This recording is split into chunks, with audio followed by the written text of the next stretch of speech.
안녕하세요. 부동산 해결사 솔로몬입니다. 자, 오늘은 천지개벽이라는 말이 딱 들어맞는 청량리로 한번 나가보겠습니다. 재개발 예정구역 소액투자 관심 있으신 분들은 오늘 꼭 끝까지 들어보셔야 됩니다. 자, 청량리역은 총 14개의 철도 노선이 완성되는 그야말로 대한민국 철도교통의 끝판왕 중심지라고 보시면 됩니다.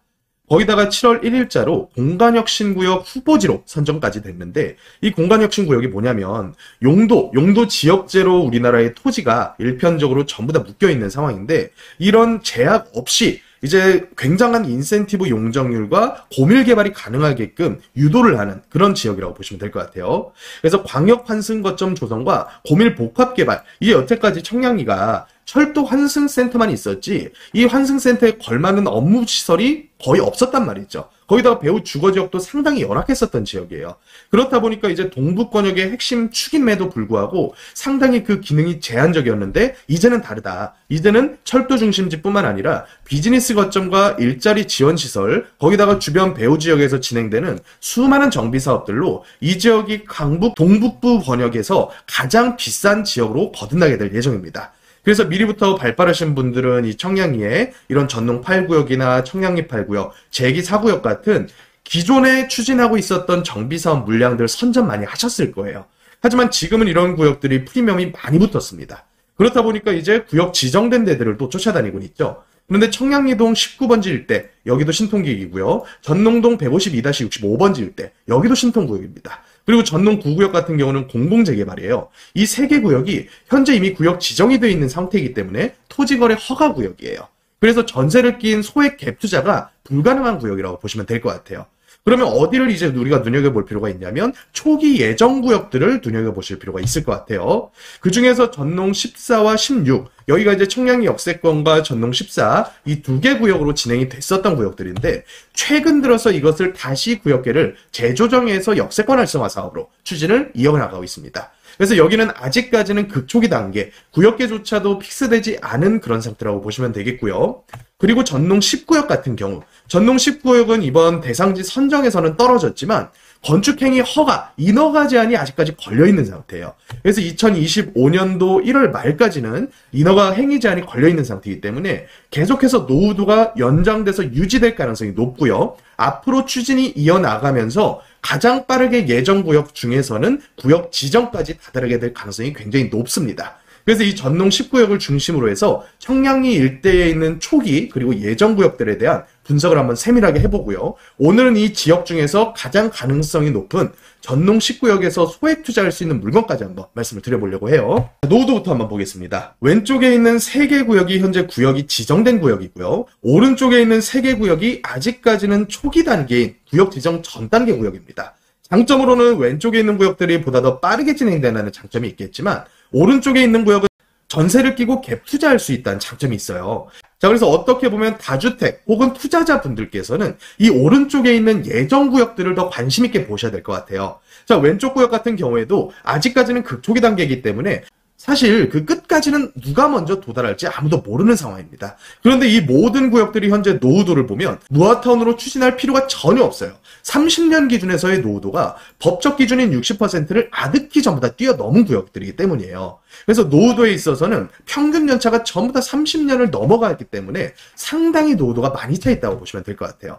자, 토지 용도 지역 비중도 상당히 중요해요. 우리가 이제 2종 땅을 3종으로 종상향을 시켰을 때 인센티브가 주어지는 만큼의 기부 체납을 해야 된단 말이죠. 그런데 이런 식으로 3종 부지가 이미 많이 포함되어 있으면 2종에 해당하는 땅만큼만 용도 지역 종상향을 하면 되거든요. 그러니까 사실 기부 체납이 더 줄어들 수 있다는 또 장점이 있어요. 그래서 용도 지역 비중으로 봤을 때는 전농 10구역이 가장 유리하게 보인다 보시면 될 것 같고, 구역계 면적의 차이는 꽤나 있습니다. 그렇다 보니까 추정되는 조합원 숫자에도 상당히 편차가 많아요. 그런데 이 지역들이 단독주택 조합원들이 비중이 상당히 높은 편이에요. 왜냐하면 각 개별 대지 면적이 상당히 좁습니다. 60평 이상 되는 2종 일반 주거 지역이어야 어느 정도 다세대로 건축 설계가 나온단 말이죠. 하지만 이 지역은 일단은 도로 상태가 굉장히 열악하고요. 도로 상태가 열악하면서 각 개별 필지 사이즈도 40평도 안 되는 필지 비중이 굉장히 높아요. 그렇다 보니까 단독 조합원들의 비중이 높은데도 불구하고 동의율 달성하는 데는 다른 강남권 구역보다는 훨씬 더 유리할 것이다. 우리가 유추해 볼 수가 있겠죠. 그래서 조합원별로 대지 면적을 얼마씩 나눠 갖고 있느냐를 봤더니 거의 60%에서 많으면 80% 이상, 높으면 90% 이상까지도 단독 조합원분들의 소유 비중이 굉장히 높습니다. 자, 그러면 이분들께서 동의만 제대로 된다면 사업성은 끝내주겠다. 우리가 유추해 볼 수가 있을 것 같고요. 자, 그래서 제가 전농 10구역, 가장 그래도 초기 구역 중에서 갭 투자하기에 용이하면서 사업성도 좋아 보이는 전농 10구역에 대한 재개발 수지 분석 샘플링을 한번 해봤습니다. 자, 이 전농 10구역 현재 조합원 수가 400명이 채 안 돼요. 그런데 대지를 40평 이상 가지고 계시는 단독 조합원분들 1+1 준다라고 가정을 했을 때 총 조합원 물량이 한 400개 초반대 정도 계산이 되더라고요. 그래서 전체 세대를 제가 어느 정도 대형 평형 위주로 구성을 한번 해봤습니다. 왜냐? 소형으로 안쪽에도 사업성이 괜찮으니까. 그래서 최소 5구 사이즈부터 크면 한 40평대까지 한번 배정을 해가지고 세대 구성을 짜봤더니 자, 기부 체납 비중 최근 들어서 15%대에서 10%로 줄었고요. 심지어 여기는 3종 일반 주거지역의 비중이 이미 50%가량이 되기 때문에 큰 기부 체납을 하지 않고도 사실은 사업을 진행할 수가 있거든요. 그런데 제가 늘어나는 용적률의 절반을 그냥 임대주택으로 뽑아봤어요. 그랬더니 임대한 72세대, 그리고 나머지 조합원 물량 432개 제외하고 일반 분양분이 5구 위주로 200개 이상 나오는 구역인 게 계산이 됐고요. 인근 시세 정도 수준으로 해서 분양을 한다고 가정하면 5구 사이즈를 한 11억 정도, 평당 4천 정도로 분양하면 되겠더라고요. 자, 그리고 조합원은 사업성이 좋다 보니까 일반 분양가의 그냥 70% 수준으로 적당히 저렴한 수준, 평당 한 2,800 정도로 분양받는다고 가정을 해봤어요. 그리고 공사비를 한 900만 원 정도 책정을 해서 낮지 않은 공사비로 책정했음에도 불구하고 비례율이 얼마 계산되냐면 120%가 계산이 됩니다.